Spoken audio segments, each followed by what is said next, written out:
po ay tumayo at ating pong papurihan, palakpakan ang ating Panginoong Hesus.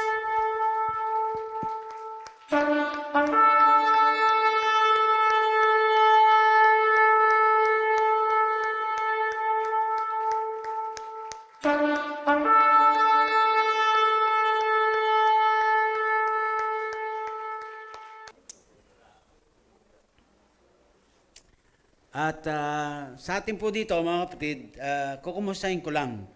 Kumusta na po yung ating ika nga po inilunsad nung isang taon na kampanya o hikayat? Natatandaan niyo pa po ba yon?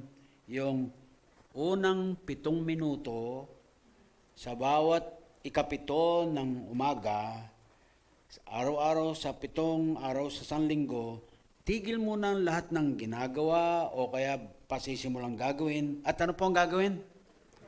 Pray. Pray. At para ma-encourage tayong matuloy pa rin po natin yan, mga kapatid, ginamit ko po yung salitang pray para maging acrostic na anong napapaloob dito sa 7 minuto lang po naman. E di sa letter P, una na, pray. No? Pangalawa, read regularly the Bible. Ang mukhahe ko po, magbabasa po tayo ng Biblia araw-araw, kahit na padalawa-dalawang kapitulo lang po o kabanata. Ano mang aklat ng Biblia na gusto nyong pasimulan doon, o kaya yung iba ay from Genesis to Revelation, basta magsikap po tayo, tiyagaan natin, at pagka nasimulan natin ay, may engganyo po kayo, mga kapatid. So, 2 chapters lang po a day.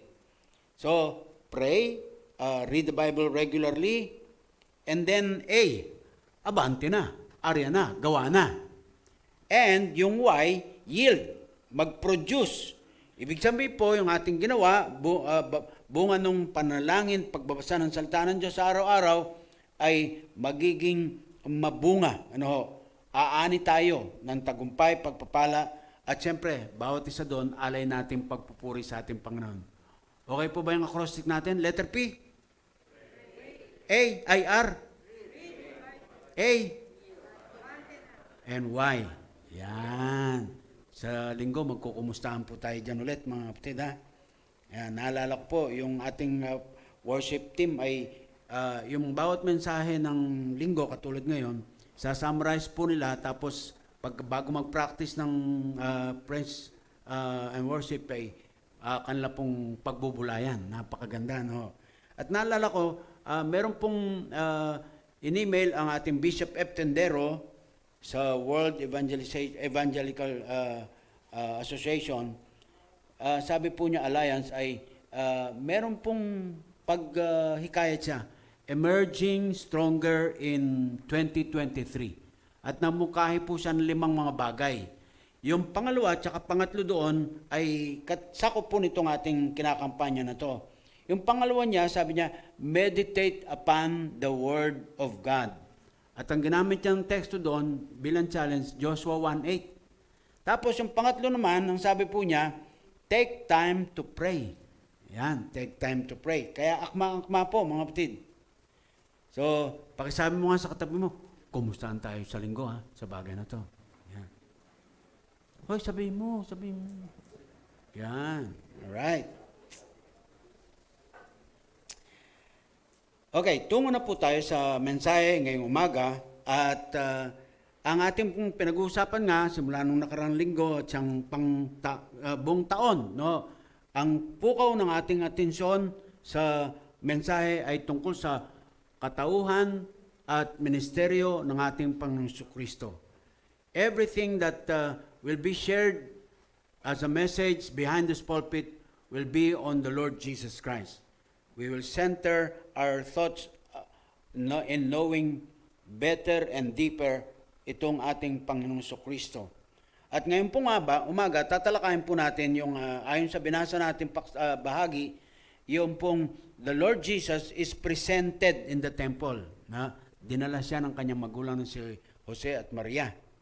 Alam nyo, bandang huli na po, kumbaga, na-type ko na po ito sa laptop, yung mensahe. Bago dumating po itong matinding parang sigwa, no? Isang blow from God. Sa title pa lang, meron na hong hamon sa atin mga kapatid eh. At siya kung gustong unahin na banggitin. Sa paraan ng pagtatanong.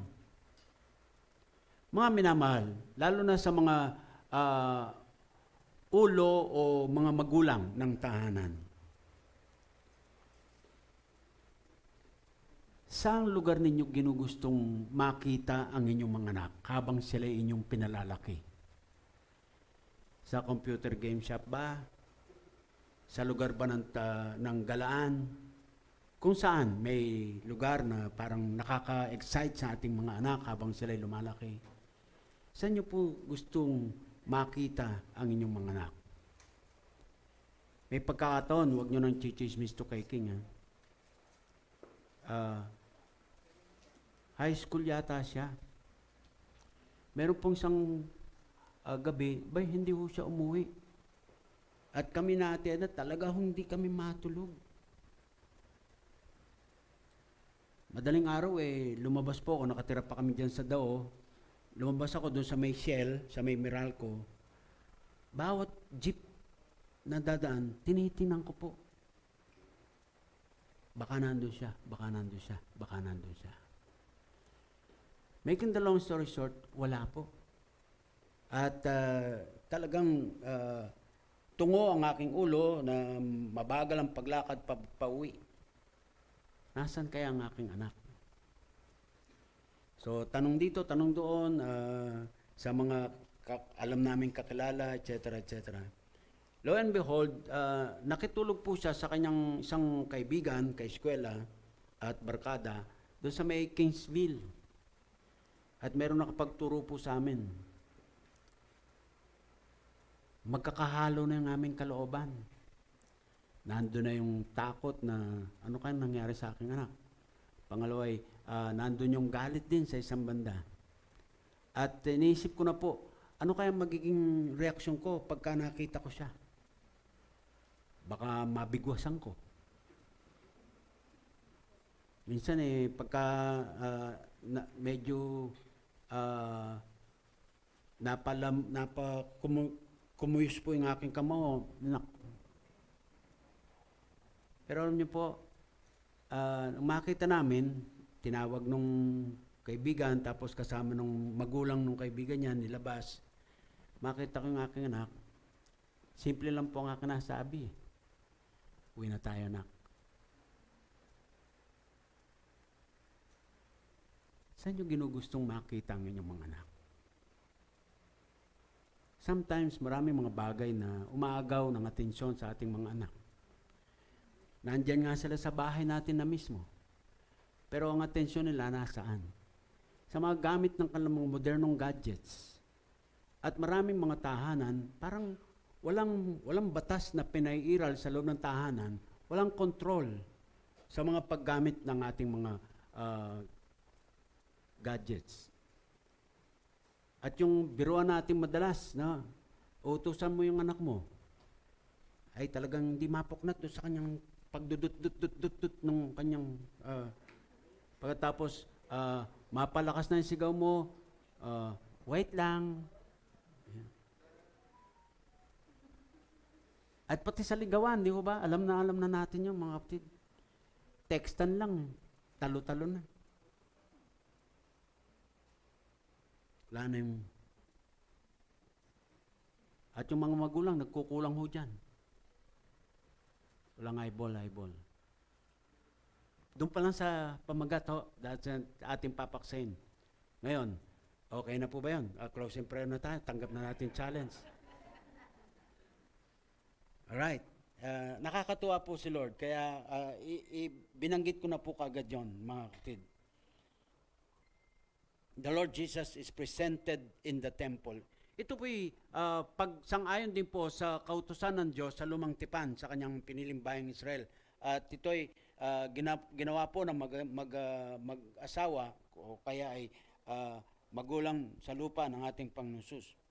In fact, ito pong paksa natin ngayon ay nakapaloob na isang salaysay ni Lucas sa buong chapter 2 na binungaran po from verses 1 to 7 yung pagsilang sa isang sabsaban ng Bethlehem ng Huda, ang ating Panginoong Hesus. Sa ika nga po ay paglalakbay ni na Jose at Maria pabalik sa kanilang pong bayang pinagsilangan para po magpatala, census.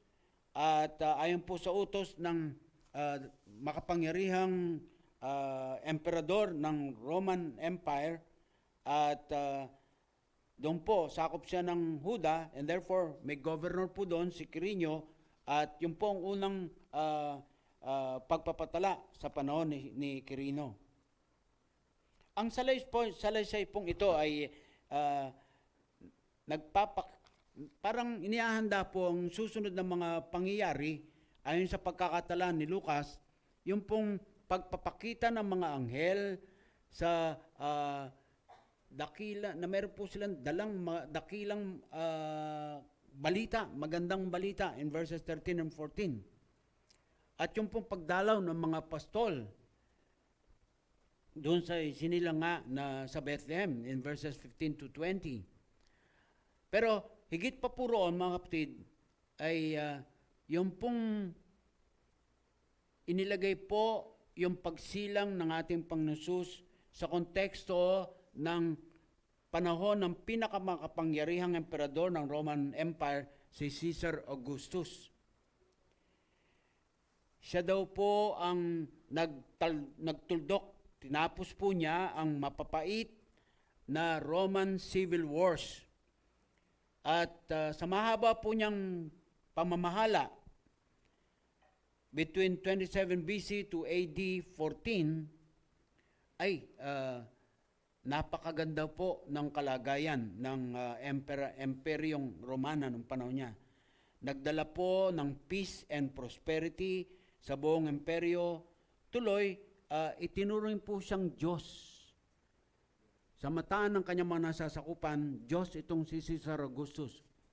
At siyempre, sinamba siya, no? Ginawa siyang Diyos. At yung pong pamamalakad niya ng empire, naku, napakainam po. Well-organized and efficiently run, broken down into areas, each overseen by a governor such as Quirinius. Yung pong pagpapatala, gaya ng saad ni Lucas dito, ay para po matansya, to assess yung bilang ng mga nasasakupan ng empire na mababuwisan, taxes. At yung mga lalaki po, pwedeng maging sundalo. Only exempted daw po yung mga Israelita na magsilbing sundalo ng Roman Empire. And then, makita po natin, mga kapatid, na sa ganong utos ng pagpapatala, dumating po yung isang hari, and with the capital letter H, referring to Jesus Christ, sa kanyang pagsilang dito sa lupa. Dumating po ang isang hari na mas makapangyarihan po kaysa kay Augustus. Ayon na rin po yan sa awit ni Maria in chapter 1 verses 46 to 55, at saka doon kay Zacarias, yung ama ni Juan Bautista, in chapter 1 verses 67 to 79. Sa tala po ni Lucas, hindi natin malalaman mula sa pagkakadetalye niya yung nangyari, kasi ang pahayag lang po ni Lucas, there was this baby born, yung samantalang sina Jose at Maria hindi po na-accommodate dun sa inn, so there was no room for them in the inn. Crowded ang Bethlehem.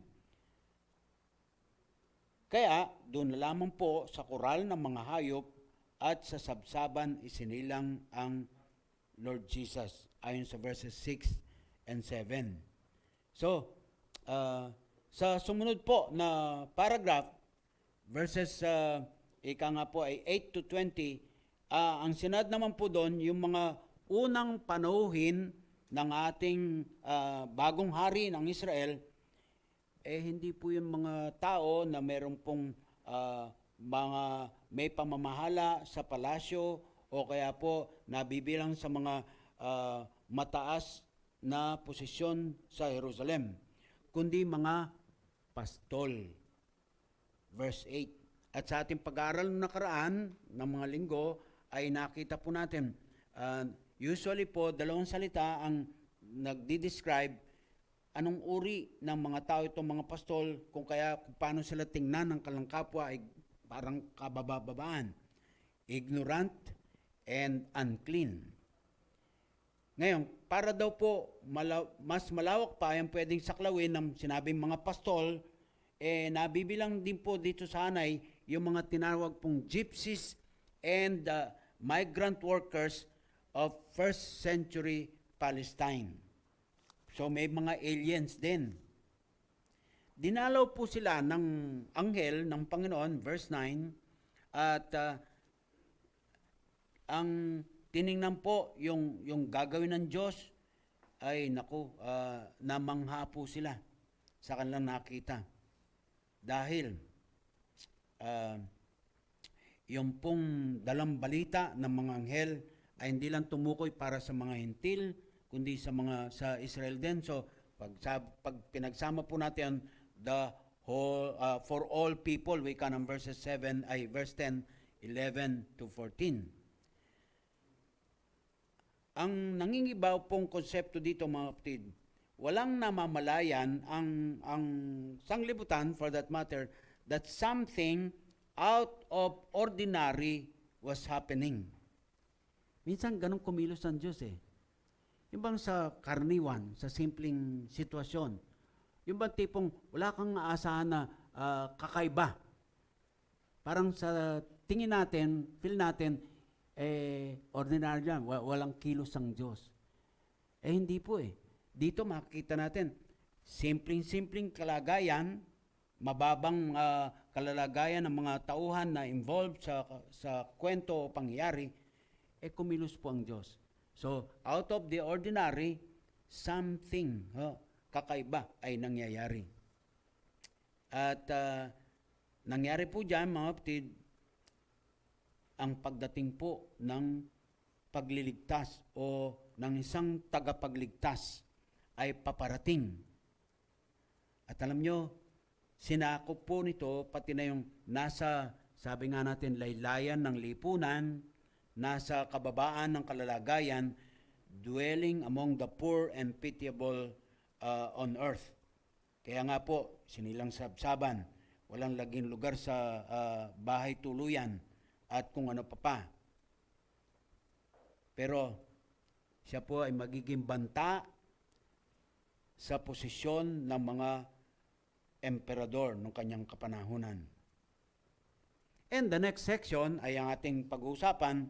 The next section of the narrative is about the Lord Jesus being brought to the temple. At meron pong pangyayaring nakapaloob doon. Siya po ay tinuli, ikawalong araw, tinuli, and then presented in the temple. Katulad po sa pangyari kay Juan Bautista, sa pagtutuli kay Lord Jesus, ibinigay po yung pangalang Jesus, yung pangalang ibinigay ng anghel para sa kanya. Nung kausapin ng anghel, dalawin ng anghel si Maria, ay tuwiran po, sinabi, tatawagin mo siyang Jesus. And you know, the meaning of the name Jesus simply is Savior. Savior, tagapagligtas. At ito po ay assigned na sa kanya according to chapter 2 verse 21 and back doon sa chapter 1 verse 31.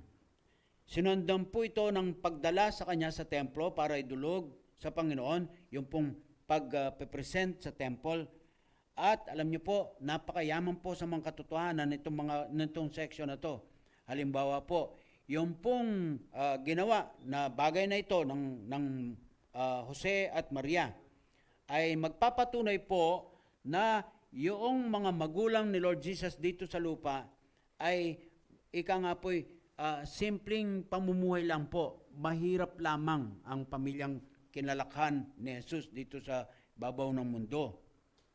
At dito po makita natin, meron pong pagsunod ng lubos-lubusan ang Jose at Maria ayon sa kautusan ng Panginoon, pahayag sa Lumang Tipan, katulad sa Exodus chapter 12, 13, and then Leviticus chapter 12, na kapag ka po may pagsisilang, ay may gagawin po ritual, una para sa ina na nagsilang, pagkatapos doon sa kanyang anak na isinilang.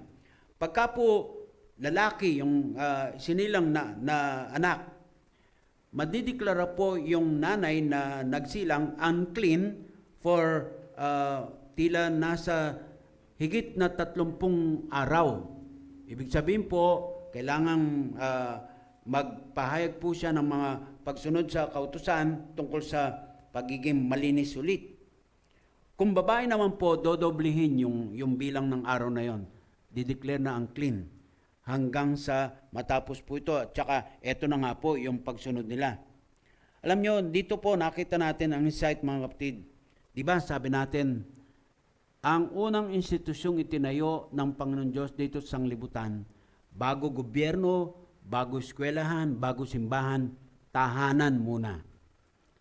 Pero mga kapatid, lahat ng institusyong ito dapat magkakatulong-tulong. So dito we'll see yung cooperation between or among all these institutions para sa kapakanan ng mundo.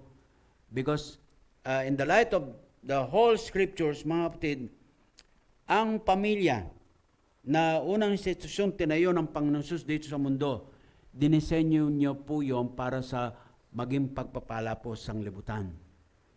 At dahil doon, ay inuulit-ulit natin na pinapaalala, meron kani-kanyang papel na ginagampanan ang tatay, ang nanay, ang babae at lalaki, pinagsama ng Panginoon, magbubuo ng bagong pamilya. At tandaan po natin ito, mga kapatid. Yung pamilyang tatayo naging mag-asawa, hindi na po yung pamilya ng kung saan nanggaling.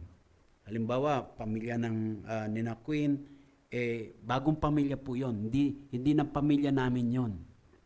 Ganun ang pagkakatiwala ng Panginoon sa bawat itatayong pamilya. Ibang pamilya to at tinayo niyo ito para maging pagpapala sa mundong ibabaw.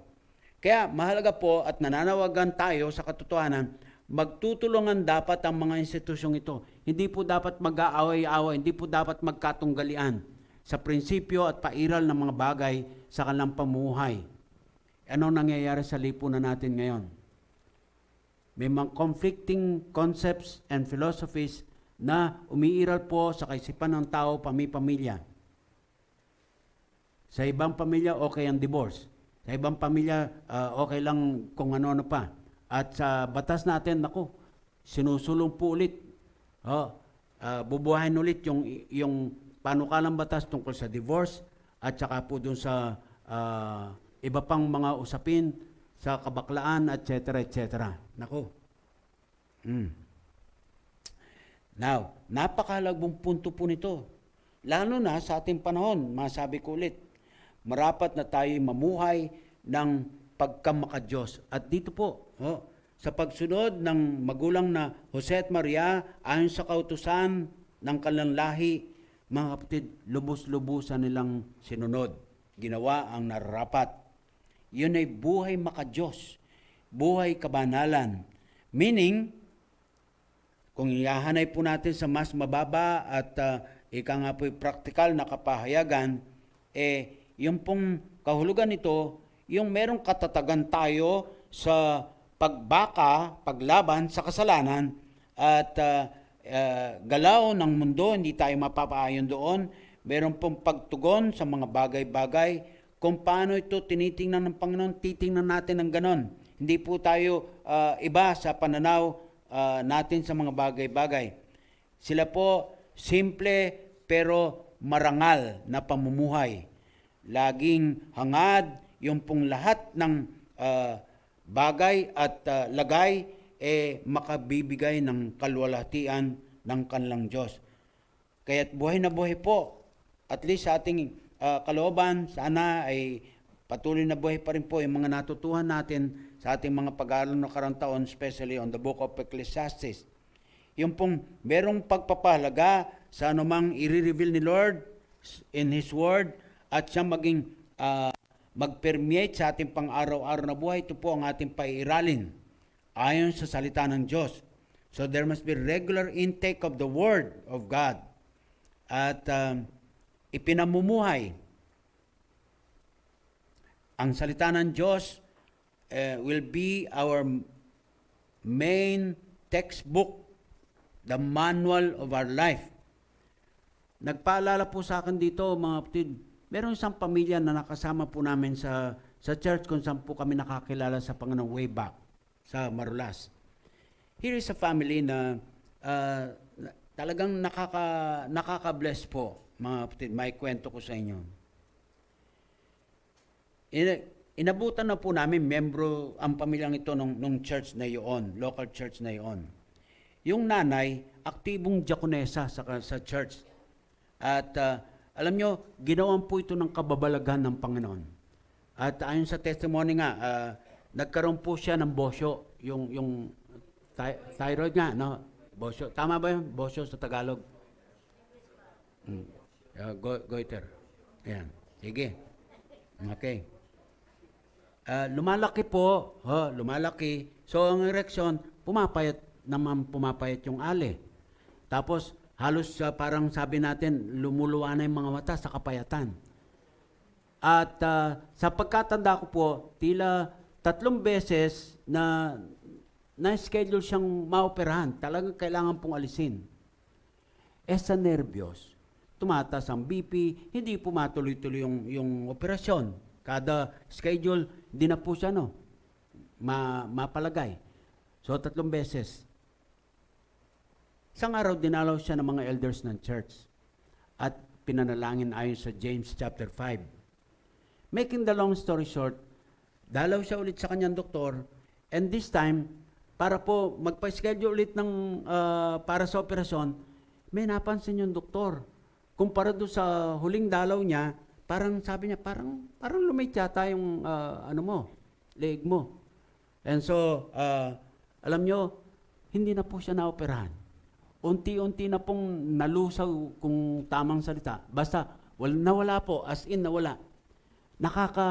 Nakakakilabot, no? Taas yung aking mga balahibo. Dahil, naisama po tayo doon sa pananalangin ng mga elders at nakita po, nasaksihan ko mismo.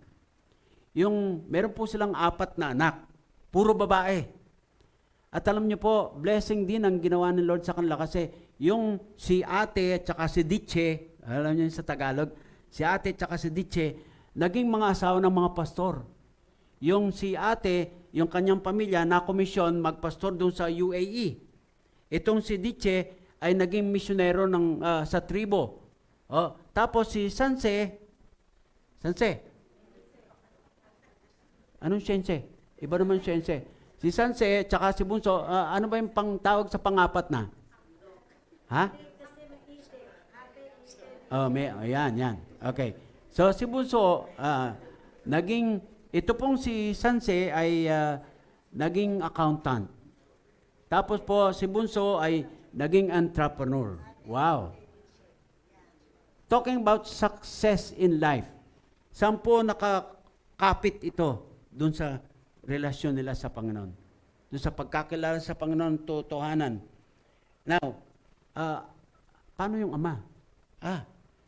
Diakono po yung ama. At sa kanyang kabataan ay youth leader po siya.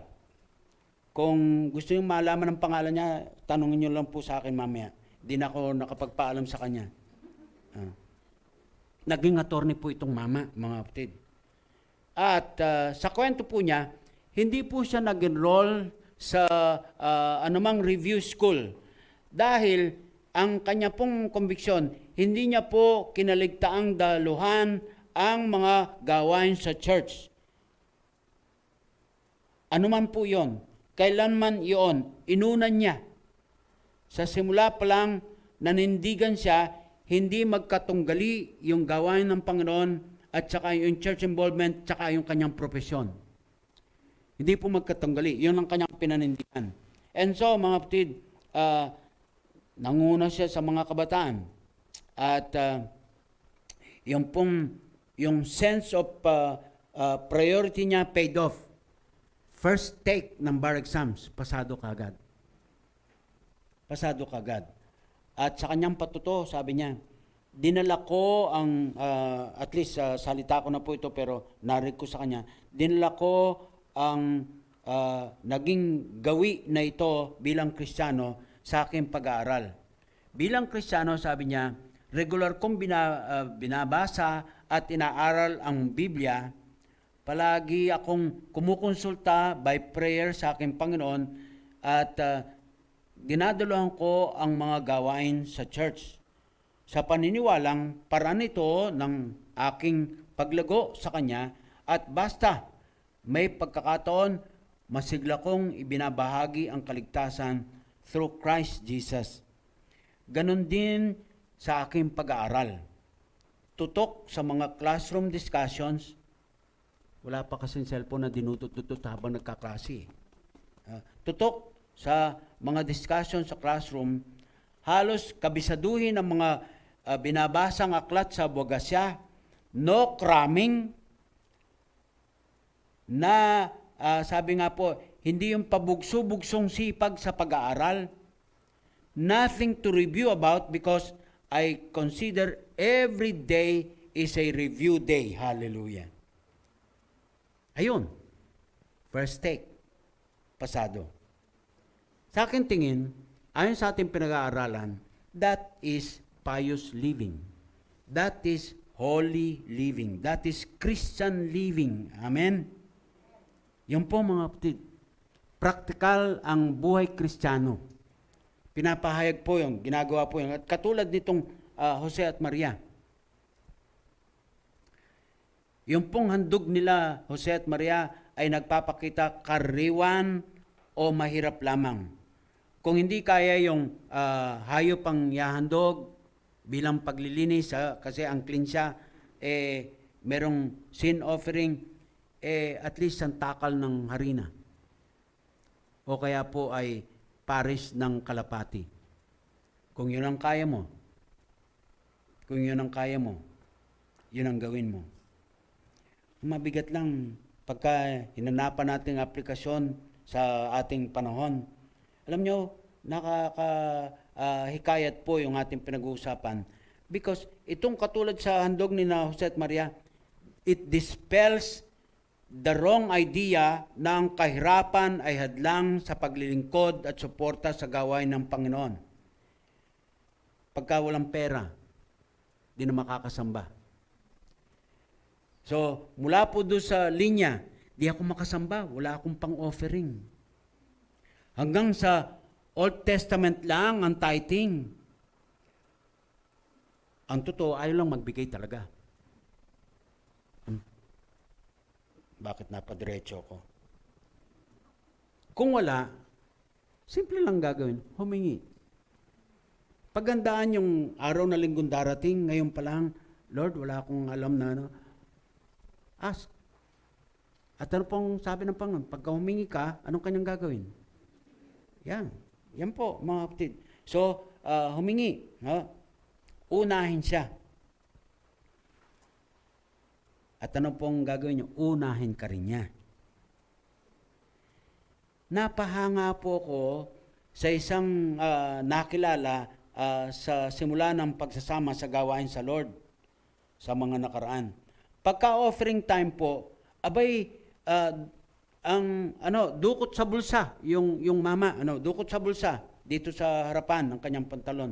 Dukot sa bulsa, at pagkatapos po, mga kapatid, yung lahat ng laman ng kanyang lagayan dito sa bulsa, ilalagay niya sa offering basket. Lahat po, walang matitira. Napabilib ako. Walang natira. Katagalan, napansin ko, pag yung dinudukot niya sa bulsa sa harapan, coin purse. Doon sa bulsa sa likod, meron siyang pitaka. Magkaibang pitaka at coin purse, di ba? Yung mga barya, kaya nga coin purse. Nakakahanga, bubuhos niya lahat. Kaya lang, wala hong galing sa pitaka. Magkaiba yun. Coin purse, pitaka. Coin purse, lahat. Pitaka, wala. Ano? Barya lang kay Lord. Nalungkot ako. Ang ganda sana, lahat. Walang tira. Hulog sa offering basket. Pero yung pala, galing lang sa coin purse. What about coming from your purse? Yung pitaka. Naalala nyo si David sa bandang dulo ng kanyang pag-ahari. Meron pong nangyari sa Israel. Nagkaroon ng salot. Nagkakamatay ang bayan. Ngayon, bilang parusa po ng Panginoon. Ngayon, sabi ng Panginoon sa kanya, magtayo ka ng altar ng dambana dyan. Sabi niya, at pagka sumamba kayo, titigil ang salot. Kinausap po ng David yung mama na nagmamayar ng isang lote, kumbaga, si Arauna. Willing itong mama na ibigay kasi katuwaan nga ng mama na hari mismo, pinuntahan siya eh. Karangalan na sa kanya yon. Tapos, ginugustong bilhin yung kanyang lupa. Sabi niya, mahal na hari, ibinibigay ko na po sa inyo yan. Sige po, inyo na po yan. Anong sagot ni David? Sabi niya, wala akong pwedeng gagawin na, sabi niya, hindi ako namuhunan.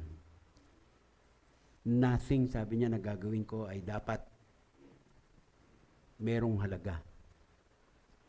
At merong bahagi po ng kasulatan, di ko na matukoy mga kapatid, particularly, sino ang papasok sa templo ng Panginoon lalo na sa lumang panahon? Hindi po pwedeng walang dala-dala. Kasi po yung mismong dala-dala mo, kahit gaano kasimple yan, pagpapasalamat mo sa Diyos na laging nagpapala. Yun po yung katotohanan. Kaya may dala ka kasi pinagpapala ka na Lord. Kaya wala pong dahilan na pwede natin pangatwiran sa ating kaisipan, wala akong iaalay kay Lord. Anong ibig sabihin? Di ka pinagpapala ni Lord. Contradiction po sa kanya yun. Being God, He is a blesser. He stops being God without blessing. Pagka tumigil na siyang magpala, hindi na po siya Diyos. Anak ka niya. Gaano ka mang kasutil na anak ka pa rin niya. So pagpapalain ka niya. Tapos, mangangatwiran ka, wala akong pang-offering. Sa Old Testament lang ang tithing, tantanan mo ko. Yan po yung mga practical na idea, mga kapatid. And then, sa ating pong tinatalakay, dinala nga po sa templo sa Jerusalem to be circumcised and named. At ito po ay ika nga po'y kapahayagan po na yung kanampalataya at national identity ng Israel nandun po sa Jerusalem, nandun po sa templo. Tapos dumating po at pumapasok yung bagong hari, incognito. Ibig sabihin po, hindi napapansin. Sa kabila po ng katotohanan, mga kapatid, sabi nila, yung waiting for the Messiah is like a fever. Mainit po, maalab po ang puso ng mga mamamayang Hudyo doon sa pag-abang nila, paghintay nila ng pagdating ng tagapagligtas. Pero nung dumating po, dahil hindi ayon doon sa kalang iniisip o inakala, dumating na, hindi pa po kinilala. Yun ang malaking kaibahan. And spiritually speaking, nakikita po natin mga kapatid, the same. Kahit na siya dumating na tagapagligtas, people still reject Him, even in our time. Kaya dapat po maingat tayo sa pagpresenta sa ating tagapagligtas. At ang isang halimbawa po nun, hindi lang po yung ating sinasabi, kundi yung ating pinakikita sa ating pamumuhay. Yung buhay Kristiyano mo, kailangan po, hindi lang po ngak-ngak, kundi pinakikita po at pinapahayag sa estilo ng pamumuhay. At mga kapatid, kinailangan po ng witness or witnesses na ayon sa sinasabi ni Lucas, eto na nga. At meron pong dalawang tauhan na nakapalo po sa ating pinag-uusapan, si Simeon at si Ana. si Simeon at si Ana. At meron po tayong mapupulot ng mga kagandahang mensahe sa likod ng mga tauhang ito ayon sa salaysay. Dalawang matatapat at nagkaedad na mga binanal ng Diyos. Si Simeon po, halimbawa, old and devout, buong buhay niya ipinaghintay sa pagliligtas sa bayan ng Diyos mula sa mga Romano at yung pagdating nga po ng paghahari ng Diyos mismo na mayroon pong sa isang banda ay katarungan at sa kabilang banda naman ay tunay na kagalakan. Justice and real joy, sabi nga po. And that happens only kapag ka po ang Panginoon Jesus na natin mismo ang naghahari sa sanglibutang ito. At yung ating pag-asa, sa totoo mga kapatid, yung ating tinatanong na pag-asa. At dito po lang sa pagsilang, inihanda na po ang kamalayan ng sanglibutan sa bagay na ito. At yung pong salitang consolation dyan sa ating mga talata, in verse 25, halimbawa, meron binanggit consolation. Yung po yung tambalang katarungan at tunay na kagalakan. Kapag walang katarungan, wala pong kagalakan. Kaya ka masaya dahil meron pong pagpapantay-pantay ng pagtingin sa isa't isa at pairal ito ng pamahalaan sa anumang bahagi ng sanglibutan. Ngayon, sa ating po kalalagayan, alam natin, malayong malayo tayo sa bagay na ito na ating pinag-aaralan. But time comes, Jesus is coming back and will reign in this world with us. With us. Hindi na po yung ikangay niligtas na tayo sa kaparusahan, sa kapamakan, ilalabas tayo sa kaharian ng Diyos. Hindi po, binibilang tayo, binalik tayo sa kaharian ng liwanag, mula sa kaharian ng kadiliman. Itong si Simeon, sa pahayag po, ay makita na puspos po ng banal na Espiritu. Kumikilos siya at nagpapahayag therefore sa dikta ng banal na Espiritu. Sumasa kanya ang banal na Espiritu at tapos po sabi niya ay yung kanyang binitiwang pahayag ay galing sa Espiritu ng Diyos. Kaya sabi nga po nung isang talata dyan, makita natin, kinuha po niya ang bata at nagpasalamat po siya sa Panginoon at nagpahayag, mga kapatid, tungkol dito. Na yung darating pong isinilang na sa mababa na kalalagayan ay siya po talaga ang hari na inihintay-hintay na dumating. Ito ang sanggol ng kaligtasan ng Israel in verse 34 or verse 30. At tayo po, mga kapatid, para sa Hentil at sa Israel, yung pahayag na yon. Kaya sa likod ng pahayag ni Simeon na ito, makita po natin, wala pong ine-etchapuera ang ating Panginoon. The coming salvation, sakop ang lahat. But, ayon sa verses 34 and 35, the coming salvation brings a cost as well as a benefit. Tuwiran, sinabi ng anghel kay Maria, yung kanyang sanggol, sabi, will cause many to rise and fall in Israel. Meaning, when the Messiah comes, He will bring division among the people of God. At yung pong nangyari sa ministeryo ng Panginoon, merong naniwala at merong hindi naniwala. May paghiwalay po. Pati na po sa ugnayang pamilya ay may epekto. Naalala nyo, parang may pagkamatalinghaga yung sinabi ng Panginoon one time, na busy siya sa kanyang pagmiministeryo kasama ang mga apostol. Meron lumapit sa kanya, Master, yung pong nanay nyo at mga kapatid nyo nandiyan sa labas, hinahanap kayo. Ano po ang sagot ng Panginoon? Sabi niya, yung aking mga magulang, yung mga nakikinig at sumusunod sa aking utos, sa aking aral, siya ang aking pamilya, sabi niya. And then, eto pa mga kapatid,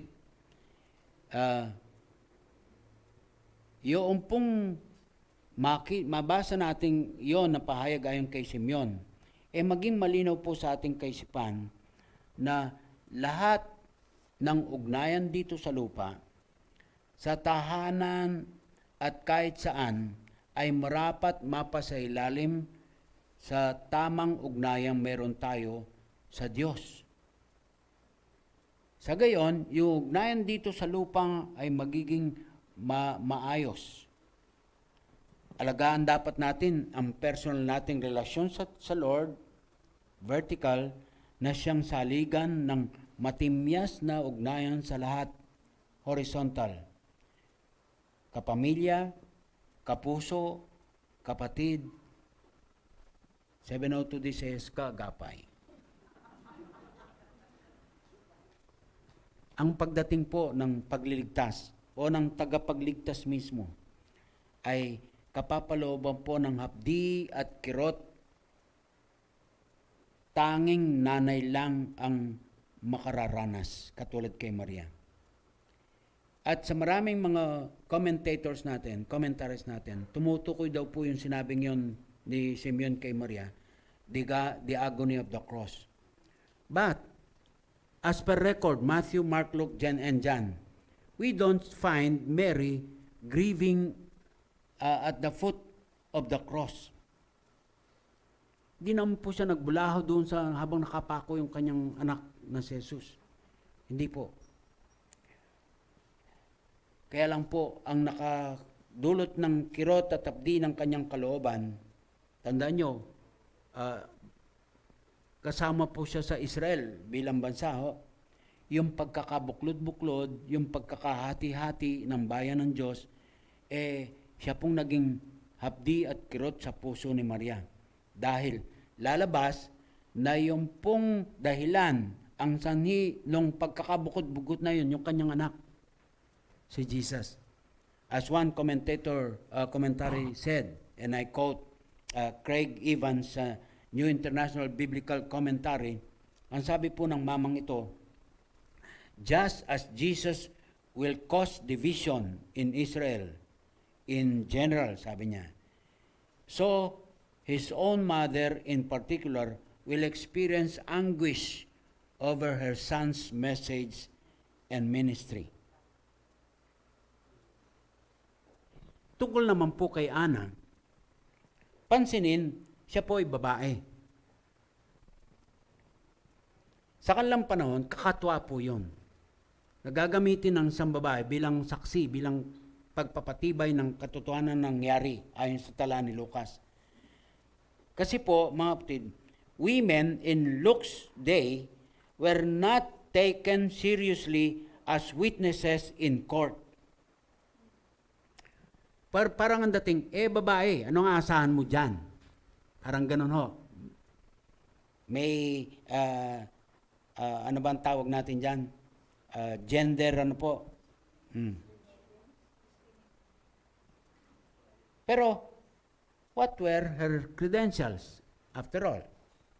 Sabi po dyan, may edad na, 36 and 37. Nag-asawa, 7 taon silang magkasama, nabalo. At mula po dun sa tala, 84 years ang inabot ng kanyang edad. So, may edad na po. Devout. Never leaving the temple, kasi pagka kay propeta o prophetess, naglilingkod ka sa templo, doon sa temple courts o kapaligiran po, merong mga pwedeng tuluyan po ng mga naglilingkod sa templo doon na tutuluyan. So, nandun lang po siya. At she was also known sa kanyang fasting and praying, ayon sa 37b. Ano pang hahanapin mo? Banal na banal ang aling ito, si Santa Ana. What an example of piety. Kahit tayong kalalakihan ay nahamon.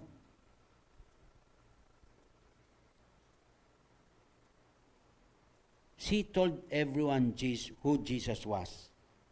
Naalala niyo yung mga pastor mismo, nung makita nila, mapatunayan nila, ay paglabas po, talagang binalita po nila yung kanilang nakita.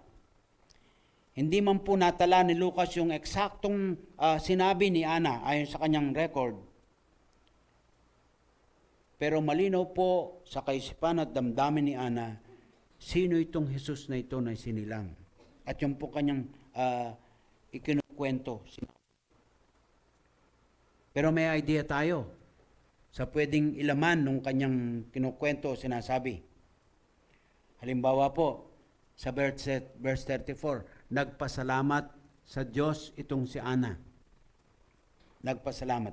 Ano bang bagay na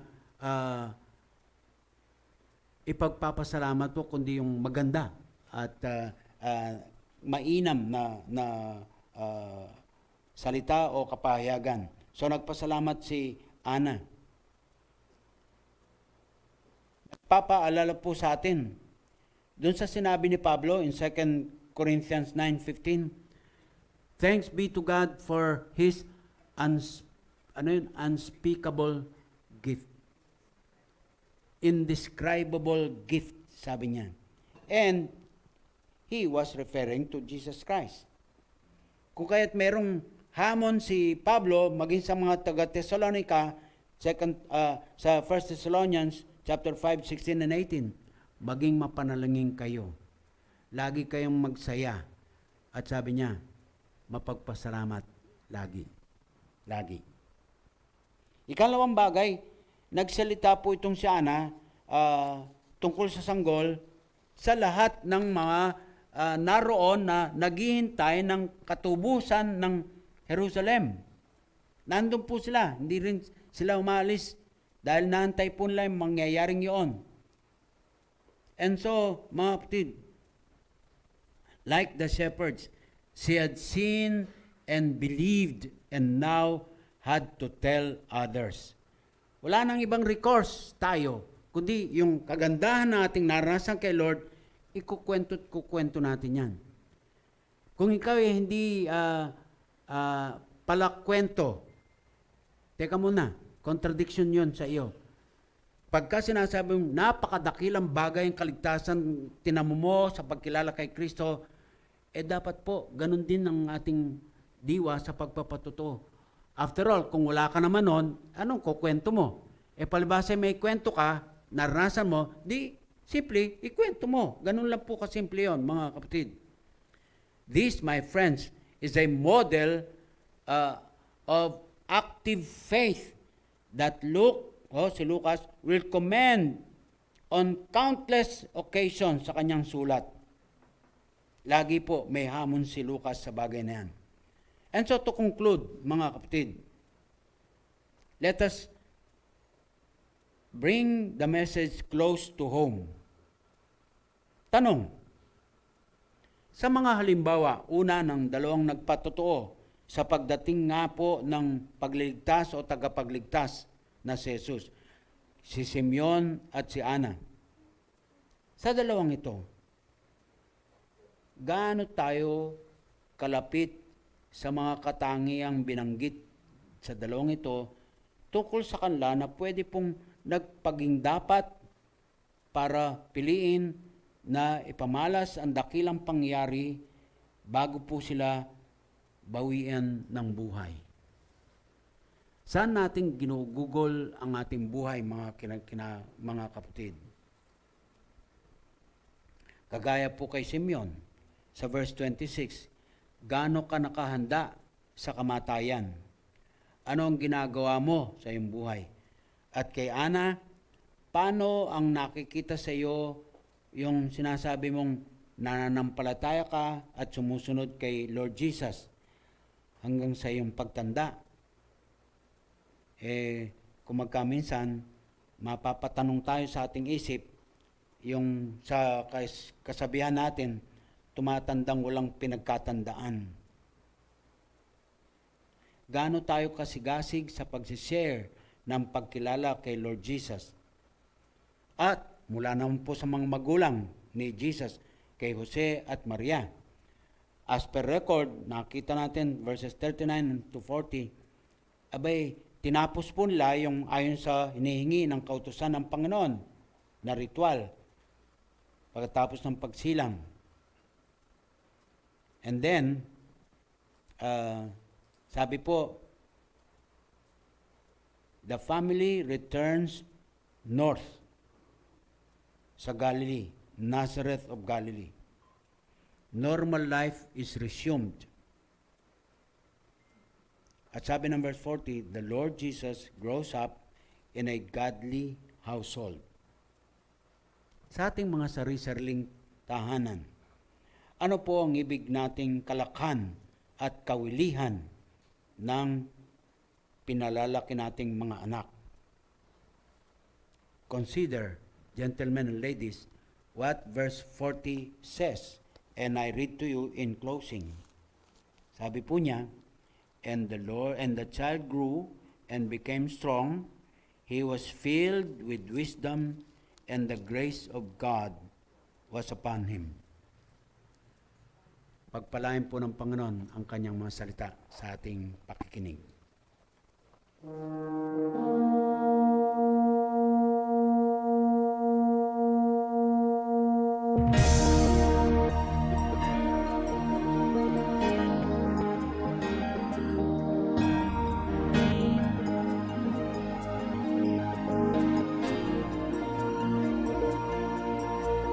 Make us your showcase, an attraction for you. Then others may see who you really are, and what you can do. And once they know you, they will love and serve you. God